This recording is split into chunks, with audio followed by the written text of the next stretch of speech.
নমস্কার বন্ধুরা, শ্রেয়ার অমৃত কথা চ্যানেলে আমি শ্রেয়া আপনাদের সমস্ত দর্শক বন্ধুদের জানাই সুস্বাগতম।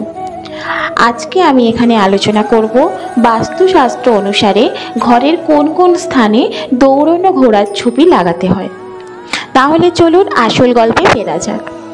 আপনি নিশ্চয়ই দেখে থাকবেন অনেক বাড়িতে 7টি দৌড়ানো ঘোড়ার ছবি লাগানো থাকে, বিশেষ করে কোনো ধনী ব্যক্তির বাড়িতে বা যারা খুব দ্রুত উন্নতির দিকে এগিয়ে যাচ্ছে এমন বাড়িতে আপনি অবশ্যই দৌড়ানো অবস্থায় 7টি ঘোড়ার ছবি দেখে থাকবেন। আপনি কি কখনো ভেবেছেন যে ধনী ব্যক্তিদের বাড়িতে কেন এই ছবি লাগানো থাকে? যদি আপনি খুব কঠোর পরিশ্রম করেন কিন্তু তবুও আপনি সাফল্য পান না, এর কারণ নেতিবাচক শক্তি আপনাকে সফল হতে দেয় না। এমন পরিস্থিতিতে মন অস্থির হয়ে ওঠে। অনেক সময় আপনি নিজের ওপর আস্থা হারাতে শুরু করেন, কিন্তু বাস্তুশাস্ত্রে সেই সমস্যার সমাধান রয়েছে। বাস্তুশাস্ত্রে এমন অনেক উপায় রয়েছে যার দ্বারা আপনি নেতিবাচক শক্তিগুলি থেকে নিজেকে এবং আপনার ঘরকে দূরে রাখতে পারেন এবং আর্থিক অবস্থার উন্নতি করতে পারেন। বাস্তুশাস্ত্রের সেই উপায়গুলির মধ্যে একটি উপায় হচ্ছে 7টি দৌড়ানো ঘোড়ার ছবি লাগানো। 7টি দৌড়ানো ঘোড়ার ছবি আপনাকে অনেক বিষয়ে সাফল্য এনে দিতে পারে।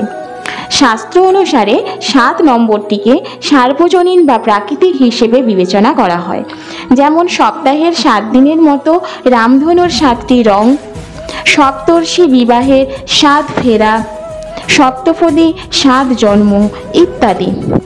বাস্তুশাস্ত্র অনুসারে 7টি দৌড়ানো ঘোড়ার ছবি রাখা খুবই শুভ। আপনি যদি আপনার বাড়িতে বা অফিসে দৌড়ানো ঘোড়ার ছবি লাগান তাহলে তা আপনার কাজে গতি দেয়।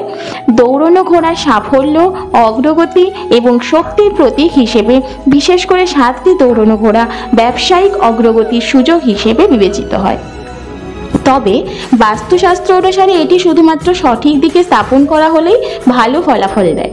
আসুন জেনে নেওয়া যাক ঘোড়ার এই চিত্র বাড়ির কোন দিকে স্থাপন করা উচিত এবং চিত্র লাগানোর সময় কোন কোন বিষয়গুলি মেনে চলতে হবে। 1. ব্যবসায় অগ্রগতির জন্য আপনার অফিসের কেবিনে 7টি দৌড়ানো ঘোড়ার ছবি রাখুন। এই ছবি রাখার সময় মনে রাখবেন ঘোড়াগুলি যেন অফিসে ভেতরের দিকে মুখ করে থাকে এবং ছবিটি দক্ষিণ দেওয়ালে লাগাতে হয়। দৌড়ানো ঘোড়া উন্নতির প্রতীক, এগুলি কাজে গতি দেয়। যখন কোনো ব্যক্তি এই ঘোড়াগুলিকে বারবার দেখেন এটি ব্যক্তির কার্যকারিতার ওপর সরাসরি প্রভাব ফেলে। অতএব এই ঘোড়াগুলি আপনার কাজে গতি প্রদান করে সাফল্য অর্জনে সহায়তা প্রমাণিত করবে। 2. যদিও এই ছবি বাড়ির যে কোনো জায়গায় রাখা যেতে পারে, তবে বাড়ির পূর্ব দিকের দেওয়ালে রাখলে বেশি উপকার পাওয়া যায়। জীবনের নাম, যশ, সম্মান পেতে চাইলে বাড়ির দক্ষিণ দিকে দৌড়ানো ঘোড়ার ছবি লাগাতে পারেন। এটির মধ্যে আপনি জীবনে দ্রুত অগ্রগতি পাবেন এবং আপনার কাজ সর্বত্র প্রশংসিত হবে। এছাড়াও এই ছবি যদি বসার ঘরে লাগাতে পারেন, আপনি যদি ঋণে ডুবে থাকেন কিংবা অস্থির থাকেন তাহলে আপনার বাড়ি বা অফিসের উত্তর পশ্চিম দিকে একজোড়া কৃত্রিম ঘোড়া রাখুন। আপনি এটি সহজেই যে কোনো উপহারের দোকানে পেয়ে যাবেন। এর কারণে ঘরে সর্বদা সুখ, সমৃদ্ধি এবং দেবী লক্ষ্মী বিরাজ করেন। যেখানেই ছবি লাগাবেন মনে রাখবেন ছবি এমনভাবে লাগাতে হবে যেন ঘোড়াগুলির মুখ ঘরের ভেতরের দিকে থাকে।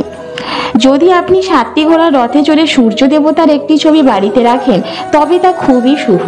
আপনি যদি শুভ ফল পেতে যান তবে আপনার এই চিত্রটি পূর্ব দিকের দেওয়ালে লাগাতে হবে।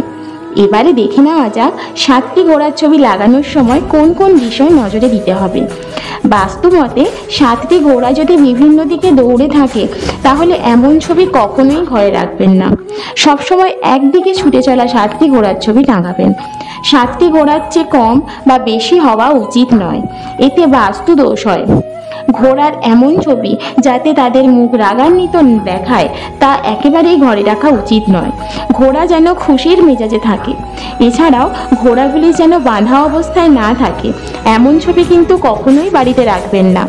বাড়িতে দৌড়ানো ঘোড়ার ছবি রাখা অত্যন্ত শুভ, তবে খেয়াল রাখবেন ঘোড়া যেন কোনো যুদ্ধক্ষেত্রে না থাকে। আপনি যখনই বাড়িতে 7টি ঘোড়ার ছবি লাগাচ্ছেন তখন মনে রাখবেন যে তাদের রং সাদা হওয়া উচিত, কারণ সাদা রং হলো শান্তির প্রতীক। এছাড়াও ঘোড়াগুলি যেন চলন্ত অবস্থায় দেখা যায়, এক জায়গায় বসে বা দাঁড়িয়ে না থাকে। তো বন্ধুরা, কেমন লাগলো আমার এই ভিডিওটি সেটা জানাতে ভুলবেন না।